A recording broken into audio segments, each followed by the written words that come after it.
All right, hey everybody. I am Dr. Teresa Cullen. My Twitter handle is at Dr. Terry OU on Twitter, and I'm at the College of Education at the University of Oklahoma. And right now I am sitting in the 1U store, and I'm just gonna do like a quick pan to kind of show the 1U store so that you can see where I am. Every Thursday in September, that was a little Blair Witchy of me, but anyway, every Thursday in September from 5:30 to 7:30, we're going to be here to answer questions about 21st Century Masters. If you have some technology questions that you'd like to have answered, I'm going to be here. I'll be able to answer technology questions. We'll have faculty here and some students to kind of talk to you about learning. And also while we're here is we're getting ready. We have an online masters, the 21st Century Masters. You can find out more by going to bit.ly, so bit.ly/21st Century Teaching, which will take you to our website to tell you about the 21st Century Masters. And this master's degree is completely online except for one face-to-face visit. And we're getting ready to accept our second cohort. We have our first cohort going. They are in their third semester. And then our new cohort will start in January. And so as part of our recruitment, we want to have these sessions. And so tonight's session features Amber DeWinter, who is right there. And now I put you on the main screen. Hi, Amber. Hello. And you're joining me from Cache High School, correct? That's correct. All right, and Amber's going to tell you a little bit about herself. She's one of the students in the first cohort, so she is a trailblazer, as many of our students are, and she's going to tell you who she is and what she does, and then we'll talk a little bit about the 21st Century Masters. I have Hui, one of the graduate students that works for the project, that's on the link that we shared where there's a place for comments. So if you have a question or you would like to ask a question or you want to add some comments, you can do so by adding it in the comment page, and we have someone watching that. You can also tweet to @Dr. Terry OU, which is @DrTerriOU, and I'll also see those pop up on my phone. So I will have my phone with, but I swear I'm not texting or playing solitaire. All right, Amber, if you want to introduce who you are and what you do, and we'll start there. Okay, my name is Amber DeWinter. I'm a third-year teacher at Cache High School. I teach this year. I teach Spanish 1, government, and AP government. Sometimes I tell people that and they're like, oh, you teach Spanish government? No, not Spanish government, just government and AP government, and then Spanish as well. Like I said, I'm only in my third year of teaching, and so super excited to have joined this master's because I'm not a traditional teacher. My background actually is international studies with a minor in Spanish, and I got that bachelor's from the University of Oklahoma in 2006. So I may be a trailblazer in as far as this cohort goes, but I kind of feel like I'm really, really super new at everything. So. Okay, so that's great. So let me ask you, I have a couple questions. I will admit that I prepared a few, and then if you want to share some other insights if you want. So I wanted to ask you about the classes and activities that you're doing in the courses. Maybe you can tell us a little bit about your experience as a student and if you've been able to use anything that you're doing in your master's degree. Yeah, so the, a lot of the activities I've found are really, really relevant. We're using social media in the classroom. We're playing with different apps and getting a feel for how we can use those in our classroom, in the classrooms that we teach as well. As well as doing our homework with them. Some of the things that I've really gotten a lot out of, like our technology and social media class, really kind of expanded my view and my use of Twitter for professional development.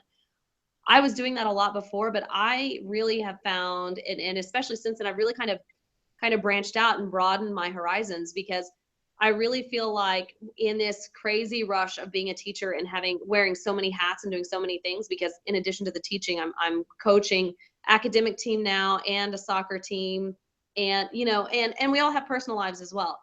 So with the Twitter in 140 characters, like I can decide, is this relevant or not? And if so, I can like it and read it later, or I can click on the link and open it in Chrome and then, bookmark it if I need to for later. So that just the short, sweet, and to the point, and then the people that you're able to follow, there's such a huge professional network on Twitter, and it's not anything like I've been able to find on Facebook. So I think that expanding that has really helped me a lot.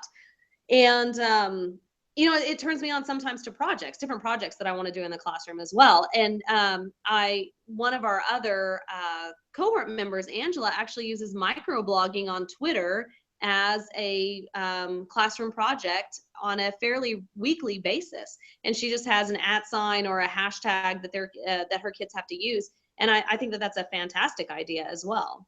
So there's something good that we've done in class that's kind of translated over to our own classrooms that we teach.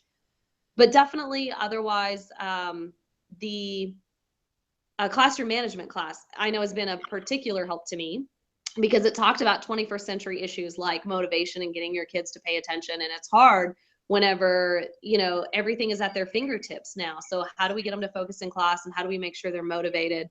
And so I've been able to use a lot of the techniques from that class as well. Cool. So you mentioned Angela, which is another person that's in the cohort. Yes. I wonder if you could talk a little bit about, so this is a cohorted class, and I'll explain what that means real quick. In that all students enroll at the same time. They become part of a cohort, and each semester they take 6 or 7 credit hours a semester. And that's very purposeful, partially because 6 or 7 credit hours, you're still eligible for financial aid. So on top of teaching, while it's a big load, you could still take out financial aid if you need to. And then additionally, the idea is that as a cohort, much like an executive master's in like business, you travel and you take all your classes together. So you're in the same classes with everyone. And so could you talk a little bit about what it's like being in a cohort and community, and about, working with other students? I almost feel like this cohort is being a freshman and living in the dorms again. We are so close to one another. We share so many resources and so much information. And the best thing about this is that there's 11 of us. So the group isn't terribly big. So we've all been able to get to know one another, and not just small pockets of people. But we all come from such varied backgrounds that you can guarantee that you will find somebody that has some sort of experience in something that you are looking for, that will have a resource to help you. So that it really has been invaluable, because I know that, I've reached out to 2 or 3 or sometimes even 4 different cohort members throughout the course and been like, hey, do you have some resources to share? We've set up a Google Classroom, and so a lot of members are posting resources that they've used in their classroom there. So it's just another, it's a lot more intimate community. We know each other's pets. We know each other's kids. We, try to see each other at the face-to-face weekends and then the iPad Palooza, because we really have a connection to one another, and we're all very, very passionate. Sometimes that's the biggest thing, is the passion, and trying to find another teacher that's passionate about what they do and how they want to inspire students or inspire other teachers. And I feel like all 11 of us are that way. We want to make ourselves better. We want to make our classrooms better. And it's just a breath of fresh air to be able to interact with people that want the same things that you do. That's awesome. I'll tell you one on a logistical side of it. There's something that I found that's been really cool. So this summer you were in my social media class, and there was a person who wasn't supposed to get permission to enroll in the class, but ended up in the class. And I thought they were just like a programmer from our Next Thought Janix system. Sometimes there's a programmer that shows up in the list because they're checking stuff. And then after a week, she was like, I don't know what's going on with this class, but I can't figure out what's going on. Everybody knew each other. Everybody was talking, and you guys just started. And the research really shows that an online class can take 2 or 3 weeks to get going. And so the one thing that's really great about being in a cohort is there is that learning curve in the first semester, but once you're going, it's on. So you have to wait. Yes. Yeah, which is good and bad, probably. Oh no, I like just jumping in. I mean, let's get going. Let's get down to the nitty-gritty. So it's good for me. So, one of the things that we do is a face-to-face weekend. And, some people are, like, I was like, well, if this is a completely online major, why do you do one weekend that's face-to-face? And I wondered if you could talk about that and what that face-to-face weekend did for you as a student, maybe give us a little insight of it from your perspective. Okay, so being an online student's way, way, way different than sitting in class, even in a gigantic lecture hall, whether with 200 or 500 other students. Um, Even in a lecture hall, you can kind of get a feel for what your professor expects and what they want, and what they think is good quality work. And I mean, you just kind of get a feel for their personality. You don't necessarily get that on in an online course. I mean, even though we get to watch the videos, without that face-to-face weekend, I wouldn't have any idea with the type of people that I were dealing with in this setting.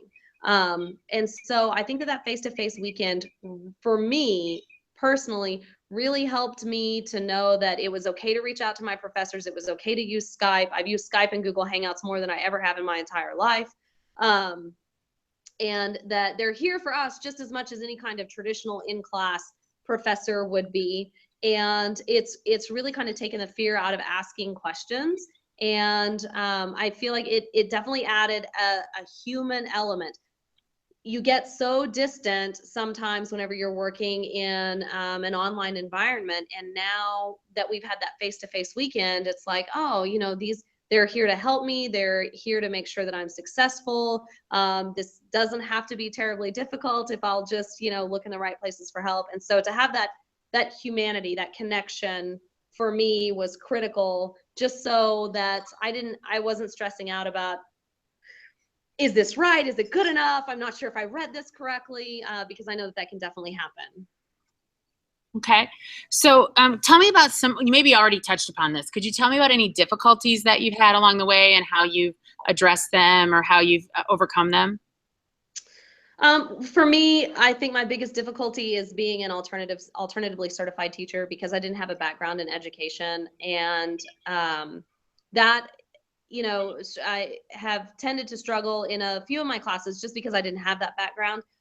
But having the cohort and knowing that my professors are there has given me resources to fall back on. So if I'm ever feeling like I'm just not hitting the mark, then I know that I can reach out to several of my different cohort members and bounce ideas off of them and ask them for help. And I've done that. I've posted stuff and been like, guys, I know this is due for an assignment, but I'm stuck. I have no idea what I'm doing. Can you really reach out? Can you help me? And several of them they'll sit down, they'll take the time to read my assignment or read my discussion post and say, oh, here are the holes that you're missing. And then, you know, the ideas are sparked and I'm, you know, ready to dive into the water and go. And the same with Skype and professors and emailing. I know, like, I've emailed you several times about guidance. I've been able to email Dr. Hetty as well. Dr. Hennessy and I had a fantastic conversation the other night about benchmarking and why assessment is even really necessary and where we should be going. So all of those things have helped overcome anywhere that I felt like I was lacking because I didn't have any experience with education as receiving instruction, because I didn't take any education classes as an undergraduate. I'm really glad to hear that you feel comfortable in the group, because sometimes alternatively certified teachers really feel disenfranchised when they try to go and get the education courses. They feel kind of like that they're not welcome. And so that makes me feel really good that you felt really embraced by the other teachers and supported, because I think that's, you know, with as many, you know, you're alternatively cert, but as many emergency certifications as we have, I'm just so glad that this is a welcoming community for anyone who wants to learn it. And I think that's wonderful. Yes, absolutely. So let me ask you, I have one more question for you, and then I'll kind of, any other comments you want to add. But the other question is, you know, you're only in your third semester. Has anything, like, from your job, from having, you know, participated in this, has anything like opened up? Has it given you any extra opportunities? Has it allowed you to pursue things that you wouldn't have pursued were you not pursuing your master's? I don't know that anything has, okay, so yes and no. Things have not opened up formally, but I have been delegated a lot more responsibility as far as iPads in my building and, you know, tech problems and just kind of helping other teachers troubleshoot. I also kind of took it upon myself as a leadership role that if I go to a training, whether it be iPad Palooza or a Google Apps Summit, or if I get a free Tech for Teachers email and see a really awesome app, then I try to turn that around and email it to all of the teachers within my district, so that they can at least take the time to look. And I do a brief synopsis of what it is, and then, you know, post the link to the app either in the iTunes store or if they've got a website. So that has really helped. I know a lot of other teachers. As far as in the classroom, I feel so much more confident using technology and taking risks with my lesson plans, and you know, trying new things. So that has paid off in leaps and bounds. Great. So is there anything else that you would, if someone was considering doing this master's degree, and you know, you're at the halfway point, right? Because it's 5 semesters, you're at the halfway point. Yes. And I just want to point out again the URL, which is bit.ly/21st century teaching, all lowercase, if you want to read more about it. And that's also where the application is, because the application deadline is actually December 1st, but we ran into a few problems with getting everybody's paperwork through. So we're encouraging everyone to apply by November 1st, but we will review all applications received by December 1st. So that being said, there's my commercial moment. Is there anything that you'd want to tell someone else, or anything else that you'd like to add about your experiences, or if people are considering it, that you'd want them to know? Yeah, so if you already work in education, and you don't have a master's degree, then you need one. Just one, it's going to make you a better teacher, and 2, you're going to get the pay raise, and any penny helps at this point in Oklahoma. So I actually was really super hesitant about getting a master's in education. I just wasn't sure that that's where I wanted to go. This master's degree has covered so many different topics that while I know that it's beneficial in education, I feel like and I don't plan on leaving the classroom anytime soon, but if I were ever going to, the skills that I've learned here, as far as being able to search for the apps and use social media, and I mean, just being more comfortable with technology, and going paperless in my classroom, because we're at 3 weeks in and I have not once told them to get out a pencil and a piece of paper. So, you know, I'm super excited about that. Those skills are critical in our 21st century environment. I mean, you know, we talk all the time through our class about the 6 C's or the 5 C's, or, you know, however many the pictograph says that there are. But the critical thinking and the collaboration and the creativity are all really wrapped up into this master's. And even if you end up one day not using it in the classroom, I can guarantee that there's going to be another job out there that's going to require at minimum those 3 skills. And you will get that here, because that's exactly what you're doing with your cohort, is you're working collaboratively. If for that matter, you're working collaboratively with your professors as well. So if you're looking elsewhere, or know that, you know, you're not going to retire a teacher, then it's good. If you're looking to make sure that you inspire students and other teachers to be the best person that they can be in the 21st century, then this is great, because you're going to learn that it's not okay to just randomly group kids together, that you need to be thoughtful about it, and that you need to look at their skills, because the idea of collaboration is not just to get a group project, but to get the absolute best group project that you can. In my government class, we are doing Google Slides, and I gave them a hypothetical situation where they had to choose one of the 10 Bill of Rights to remove. And they had to give me 3 reasons why they would remove it, and then 3 pieces of evidence. And so they've had to work collaboratively. They've had to argue about which one they're going to pick. And then they had to argue like they really, really believed that that was the one to remove. And then they had to go find news articles and news stories and really relevant evidence in order to convince everybody else that that was what they were going to remove. And I work with freshmen, and just today I had kids build such convincing arguments that they were ready to take freedom of press out of the Bill of Rights. So for me to be able to do that successfully, and everything that I learned, every bit that I used, every piece of information that I used to craft that project absolutely came out of this master's degree. That's fabulous. Well, so I know that you have another meeting to go to. So let me just, can I mention your Twitter handle? Yes, absolutely. Okay. What is your Twitter handle? Let's just have you say it. At DeWinter Amber, and that is DEWINTER AMBER. So I was going to say that I've been watching her Twitter feed, and she's been doing some really interesting things with some gummy bears as well. Yeah, no, the gummy bears are good. And what were the gummy bears again? It was making a community of gummy bears. Is that what it was? Yeah. So we went low tech one day, but it was still a really great collaborative piece. So I gave them all multicolored gummy bears, and then gave them. I saw my AP kids. I stepped it up. They had to do different types of politics: the majoritarian politics, elitist politics. But my AP kids, we had to do different forms of government. So you saw dictatorships and oligarchy and democracy, and they really got into it. I mean, they were like tearing their little gummy bears in half because their dictator was bad. But the lesson stayed with them. I actually had a young lady who Facebooked about the lesson and how the conflict, I'd given them the word conflict, and she had two gummy bears that were friends, but they were separated by the conflict. And a family friend had screenshotted that and emailed it to me. So it was pretty incredible. That's fabulous. So again, my Twitter handle is at Dr. Terry OU, TerriOU on Twitter. And then also, I'm just going to do a quick screen share. The address that I had given you multiple times in this chat is to find out more and to apply. You want to go to bit.ly/21st century teaching, which will take you to the College of Ed website, which will take you directly to our page where you can watch some preview videos.